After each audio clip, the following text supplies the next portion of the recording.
Hola! Hey, I'm going to do a gear video again this year. I'm getting ready to leave for the Camino again in about a week. And so I want to go ahead and do this video similar to last year. However, I've tweaked it a little bit based upon my experience. And I know that all gear videos for the Camino are pretty similar. However, they all have some uniquenesses. And so hopefully you'll find 2, 3, 4 tips that I share with you today that will come in handy for you. In looking at gear, shoes are the most important gear piece. I think we would all agree on that. Lots of shoes out there. There are videos that you could look at if you're new to figuring out your shoes. However, for the purpose of this video, I walk with Salomon SA Pros. I've walked with these for many, many years. They do well for my feet. All surfaces, hard surfaces on the Camino, cobblestones going through villages and streets, through cities, rocky paths, basically a nice stable platform for all of those. What I do though is I toss out the factory insoles. I use sole insoles instead. These provide more support and more cushioning, and with those shoes that gives me even more cushion and stable platform to walk the Camino. So I like these insoles and they're already in those shoes. Couple things about shoes. When you walk the Camino, your foot is going to swell, and so it's important not only to know what shoe works best for you, what size. And so rule of thumb is go with one size larger in the shoe than you normally do. And if you're new to insoles, that takes up more space as well. So I, for example, have a foot about size 11.5, and I walk with 13 shoes.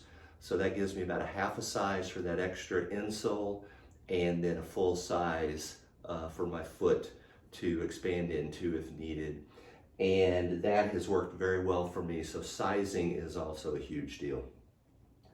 The other thing, when we get into the albergues, shoes stay by the door.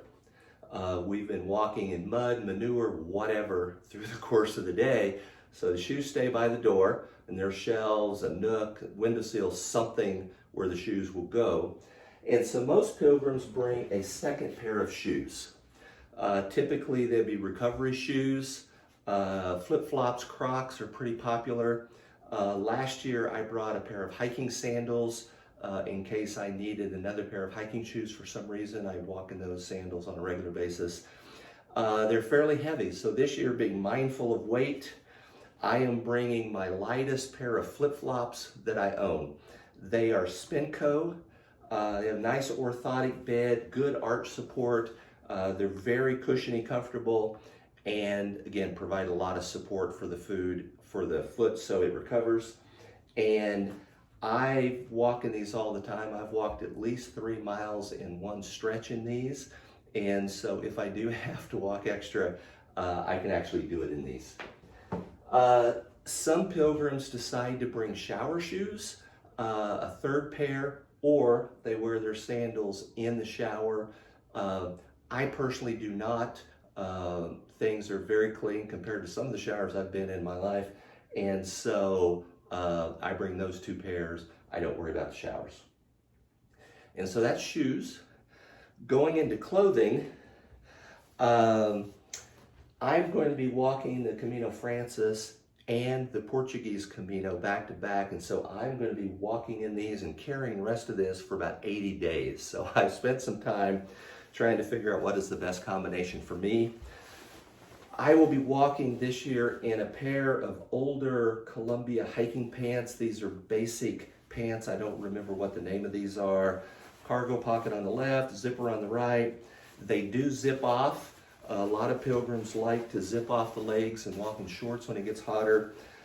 I always walk in long pants. It gives some protection, protection against insect bites, protection against whatever I may brush up against in the trail, thorny bushes, stinging nettles, whatever. So even though these zip off, I will always wear them long. And then this year I'm wearing another sun hoodie, long sleeve as well for all the same reasons. This is Under Armour Tech 2.0 hoodie.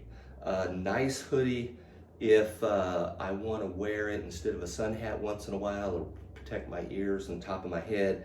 And just by being there, it protects the back of my neck more as well. So this is the shirt that I will be wearing. And so when we get into the albergue, our first set of duties is to shower and wash clothes that we just walked in. So I'm bringing the same second set of clothes this year that I did last year. It's a pair of Piranha yoga pants. They're very light, very baggy, very comfy pants to lounge around the albergue or walk around in the villages after a day of walking. And I'm bringing the same shirt. This is a Columbia PFG shirt, also long sleeve for the same reason, in case I did want to walk in distance with this. However, I just like long sleeve shirts. I think they look nicer. And this is a collared shirt. So with the collar, long sleeves, nice looking shirt. In the evening around the villages, and if I go tour a cathedral or museum, go out to dinner, just a nicer shirt, which I think is a nice touch. And then in addition to the two sets, I'm bringing the same baggy pair of Columbia shorts again this year. I bring these for two reasons mainly. I like to change into these to go in and out of the shower. Some of those little showers that we get into, it's just a lot easier for me to get in and out of shorts instead of a full set of clothes when I'm in the shower. So that's handy. And then I sleep in them. So I'm just more comfortable sleeping in shorts. If I do sleep in a shirt, it'll be my hiking shirt. So I'll be half dressed for the hike. I know some pilgrims dress for the night. They sleep in their hiking clothes to save time. It takes me about a minute and a half to get dressed, so I'm not worried about time. And then I have a warm and rain jacket. This is a North Face, I think it's an Alta Vista rain jacket, very light, very breathable, nice articulated hood that adjusts. The main feature for me is it's got pit zips. So very waterproof, seam sealed zips for more water protection. And I like the pit zips because that helps me regulate the temperature, because I get very hot in rain jackets. So this is my rain jacket, and I will wear it as a warm layer as well. If it is chilly and I need a jacket in the evening, I don't mind wearing this for that instead of having the weight of two jackets. I'm also bringing a pair of rain gloves. Last year I came with a pair of lightweight glove liners. I'm choosing the rain gloves this year. They're also very light. They're from Mountain Hardwear. They're older conduit material. I think everything now is Gore-Tex. They're kind of like that soft jacket material that blocks the wind. So if I get out on any cold, windy, wet days, this will not only block the rain, but it'll also block the wind. So that's a good addition, and they're very light. And then the last warm layer is a buff. I'm bringing the same buff I did last year, neck gaiter. It will replace a knit hat. On hot sunny days, I can wrap it around my wrist and wipe sweat off my face. So buffs come in handy for a lot of reasons. Sun hat, obviously it's sunny over there, and sunglasses. So that really is the bulk of the clothes. One addition I am doing this year is I'm actually going to hike in suspenders. These are hiking suspenders. They're from Chum. I'm wearing these instead of a belt. I've been training in them for a month or so. They're very comfortable. If on a hot, sweaty day with a full pack, I have to bend over and adjust my shoes. With these, I don't have to also then adjust my pants with a full pack on. So I'm going to try suspenders this year. And then same underwear type as last year. They're the Ex Officio Sport 2.0 boxers. These are 6-inch length. I just like that length better. Same type as I wore last year. I'm going with the blue ones this year, so I will be styling. 2 pairs of socks as well. Same kind of socks. so I can just interchange them. I always walk in Darn Tough socks. These are the low ankle type socks. They're the thin, ultra thin socks. There's no cushion in these. So they're basically just a sleeve over the foot. I like these because there's no cushion, so there's nothing to rub and create friction. It's just a thin sock. And so these thin socks, the XA Pro shoes, and then those insoles, I have walked hundreds and hundreds of miles over the last few years, never had a blister. I had one blister because a defect in the shoe that I traded in, so very lucky in that respect, and that combination works for me. I'm also bringing a pair of Injinji toe socks. These come in handy for a lot of reasons. I can wear them with my sandals if I want socks for warmth or protection. They can be a sock liner for one of the other socks if I want, or I can just walk in these. A lot of people actually walk in toe socks, so they're very handy for a number of reasons. Then I have a whole series of baggies, electronics, toiletries and stuff I'll go through very quickly here. This year I'm going with one of the little travel size Dr. Bonner soaps. I'll probably have to restock that, replenish that once or twice on the trip, but travel size is plenty for a long time. Travel toothbrush, travel size toothpaste, and then I bring a Reach for dental flossing. It just works better for me. Last year I brought the plastic case. I just threw it in a Ziploc bag this year to save every gram of weight possible. Showering, use that soap, but also a couple of things this year. I like the heavier duty clips. I've hung up clothes in very strange places, and regular clips just aren't strong enough sometimes, so I like the heavier duty clips. I'm also bringing a big S-hook. I find that the S-hooks come in handy for a number of reasons.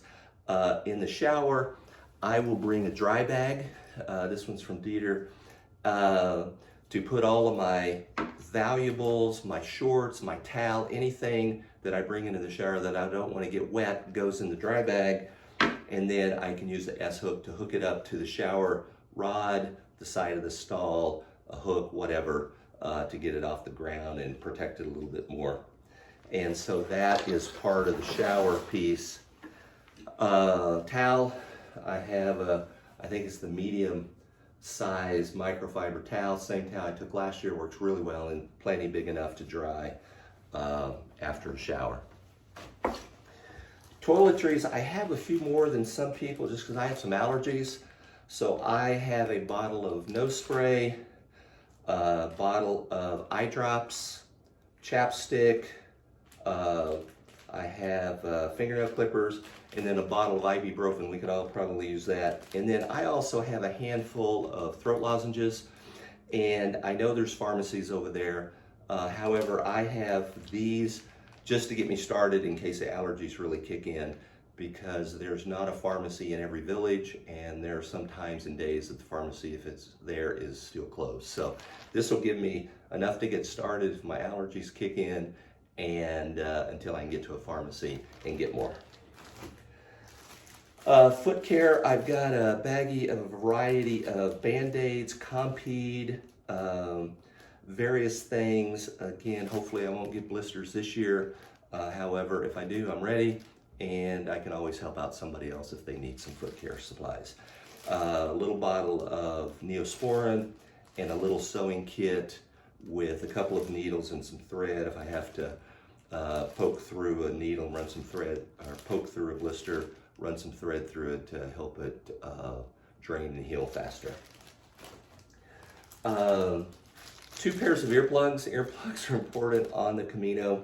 I actually never used these last year. Sleeping with a CPAP machine, which I'll talk about in a minute, I had white noise right next to my ear all night, so I actually never used these. However, I'm taking 2 just in case.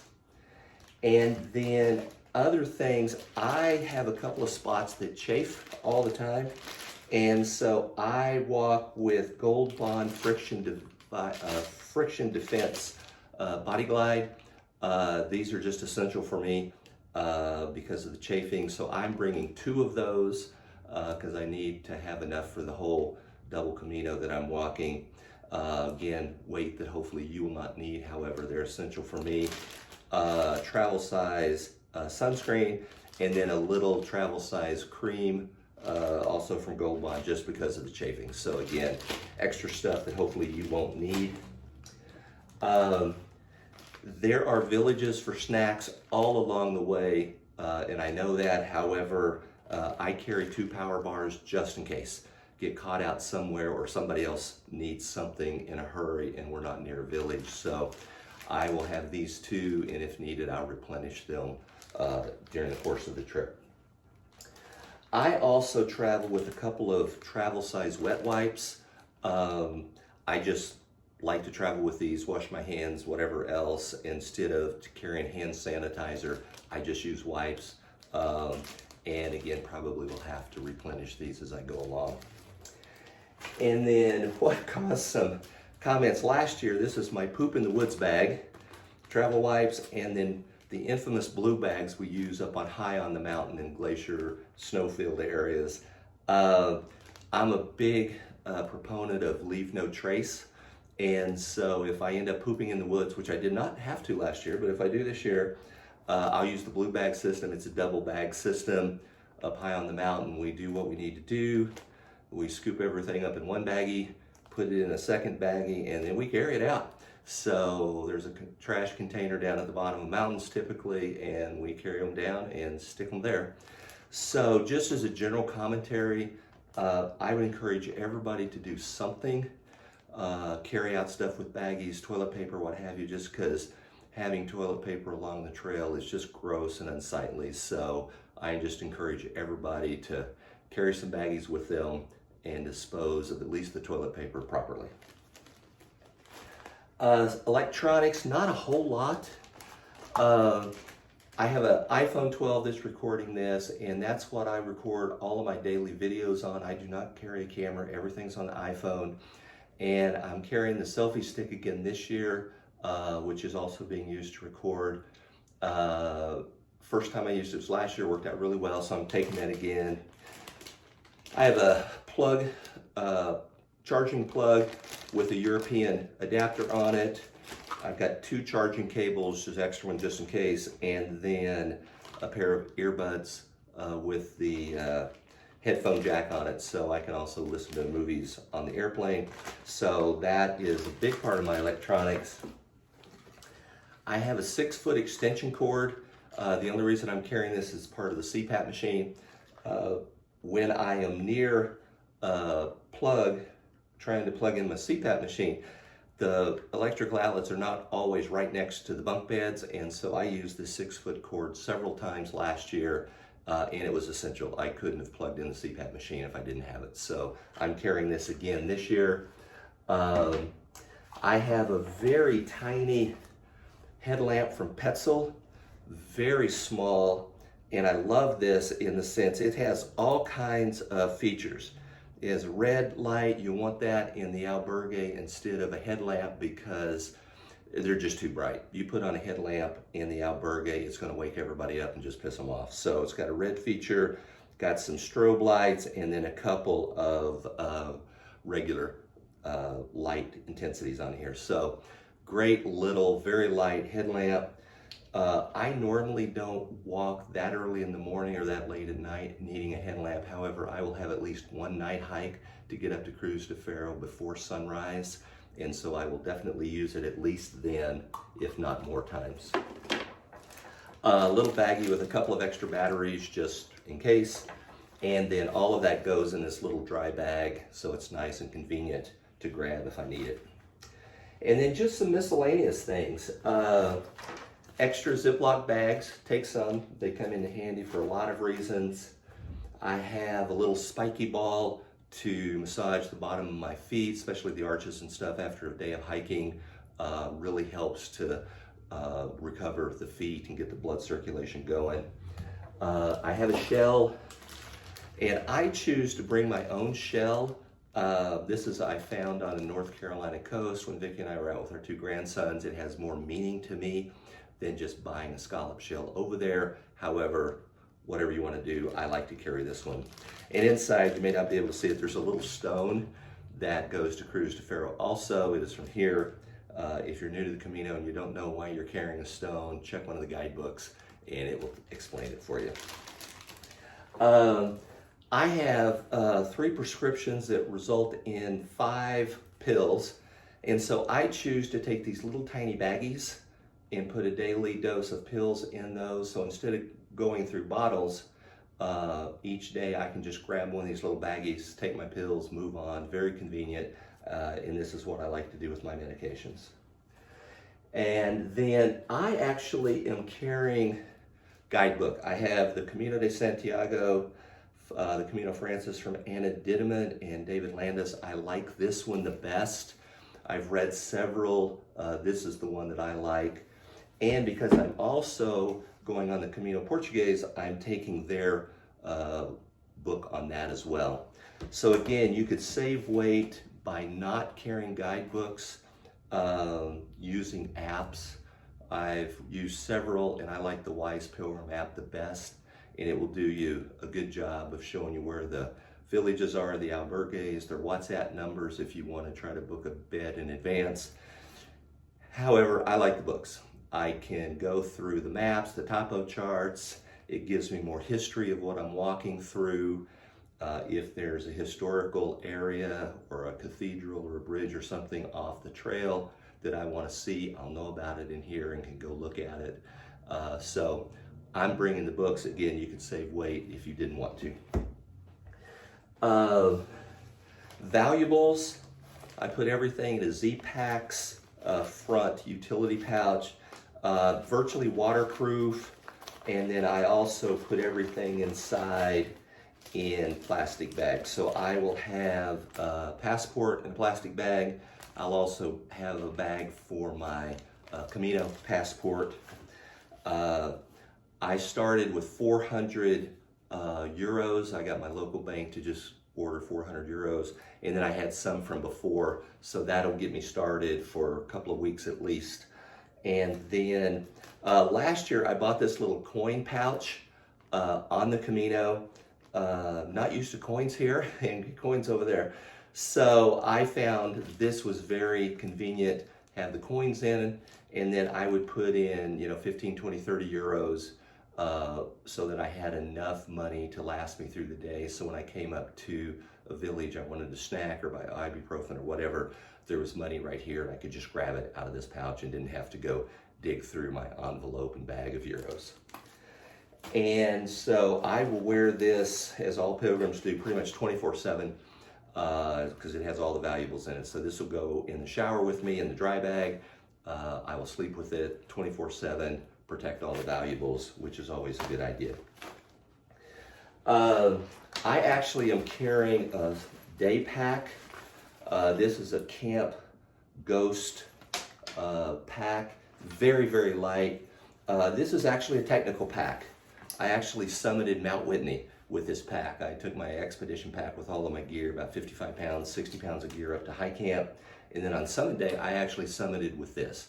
Put a down jacket in it, 3 liters of fluids, some snacks, pair of gloves, and I use this. So I take this because if I go to a market, it gives me a bag for all the stuff. Also, mainly if I'm taking a rest day in the cities, which I am about once a week, I can walk around with this, have a bottle of water in it, rain jacket, whatever, sunglasses, and this is very convenient and it weighs hardly nothing. So I will take this, and then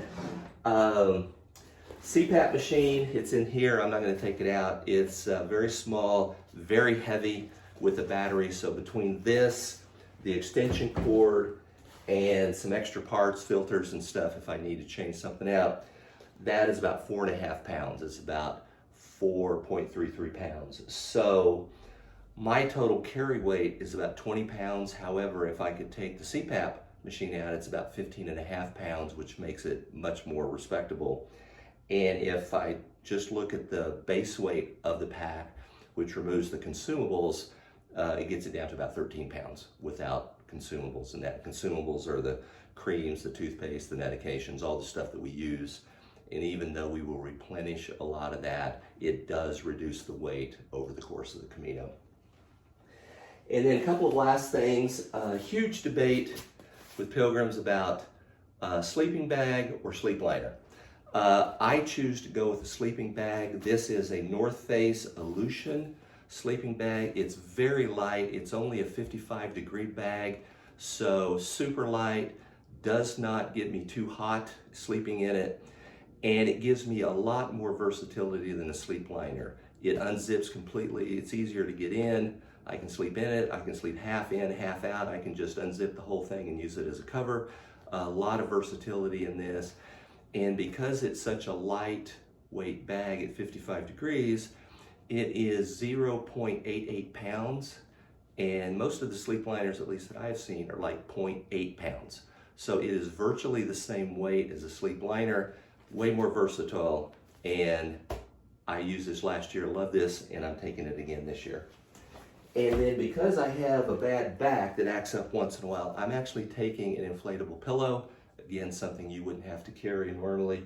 However, for my spine, sleeping on my side, I need an extra pillow under my knees to support me, and so a second pillow for me is essential. And I'm taking 2 just plastic water bottles. This is the Life Water, got at the grocery store. I put some stickers on it just in the unlikely event somebody else has the same water bottle. I'll know which one's mine. And then I am taking a Swiss Army knife. I like this knife. I will use the tweezers, the scissors for sure, corkscrew for wine, which is essential over there. And obviously cannot take this on the plane, so I have to check something. I was going to check an extra box of shoes that I would mail to an albergue over there, but then I Googled stores in Astorga and Leon. They both have a Decathlon store, which is the outfitting store prominent in Spain. They carry that brand of shoes, so I'm just going to buy the second pair over there, not carry them. So what I've decided is I'm going to take a hiking pole, which does come in handy in really muddy situations, and can't take that on the plane either, have to check it. So what I'm doing is I got a tube from the FedEx store that I will cut down to the size of the pole, put the knife in there, and then fill it with some non-essential stuff. So I could put in my poop in the woods bag, my power bars, extra Ziploc bags, my towel, flip-flops. I can put a number of things in there to fill that up, and what it will do is also reduce the bulk of the pack. So the pack will be easier to fit in the overhead compartments on the plane if I just take some of the non-essential stuff out of it. And so the last thing is the pack. I walk with an Osprey pack. This is a variant 52-liter bag. So this is clearly more than pilgrims typically need. The reason I carry this is I like this pack. It's very, very comfortable. This is actually my summit pack. This is what I climb one-day climbs, Mount Hood, Mount Adams, what have you. Normally carry about 35 pounds in it, so 20 pounds is great. And because the CPAP machine is so bulky, it's hard to fit in a smaller pack just because of the mass of it. So it fits in this, and then this pack gives me great support system, nice beefy belt, and it gives me the ergonomically designed Osprey straps that fit very well and are very comfortable. So this is the pack I'm taking. I have my crampon pouch that I'm leaving on here because then I can put a bottle of water in here, sandwich. So it's outside the pack, very easy to access. And I've also got a second pouch this year because putting water and everything in one side actually overcompensated for the pack because the pack was so light. So I've got a pouch on both sides so I can kind of even out the balance of the weight, and it'll be much easier to carry. So that is basically it. I've got the pack, all of my gear, and this is what I'll be carrying with me for about 80 days. So I wish you well, and Buen Camino.